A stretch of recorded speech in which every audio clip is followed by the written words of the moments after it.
राष्ट्रीय महामार्ग बनला मृत्यूचा सापळा. चिंचपाडा गावातील तरुणाचा मृत्यू, एक गंभीर जखमी. खासगी लक्झरी बसेसच्या भरधाव वेगाला आवर नसल्यानं अपघाताला आमंत्रण.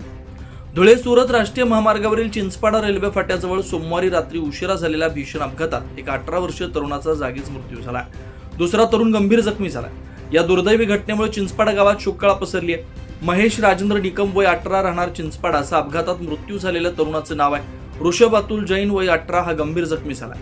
मिळालेल्या माहितीनुसार महेश निकम व ऋषभ जैन हे दोघे दुचाकीवरून जात असताना समोरून धुळ्याकडून सुरतकडे जाणाऱ्या श्रीनाथ ट्रॅव्हलच्या भरधाव लक्झरी बसनं क्रमांक AR01R6363 त्यांच्या दुचाकीला जोरदार धडक दिली.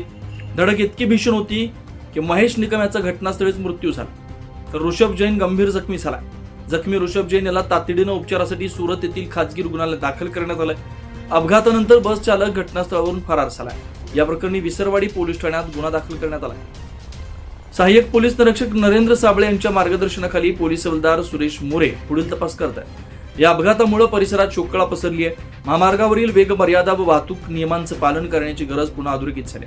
महामार्गावर भरधाव वेगाने चालणाऱ्या लक्झरी बसेसचा वेग नियंत्रित करण्याची अत्यंत आवश्यकता आहे. मोटर वाहन निरीक्षकांनी याकडे लक्ष केंद्रित करणं आवश्यक आहे. दरम्यान 4 रस्ता असूनही राष्ट्रीय महामार्ग प्राधिकरणाच्या दुर्लक्षामुळे अपघातांना आयतं निमंत्रण मिळत असून गंगापूर महालक्ष्मी हॉटेल ते शिवांश हॉटेल पंपपर्यंत कोणतेही दिशादर्शक फलक लावलेले नसल्यानं तसेच संपूर्ण महामार्गावर काळाकुट्ट अंधारामुळे अपघाताला तोंड द्यावं लागत असल्याचं नागरिकांचं म्हणणं आहे.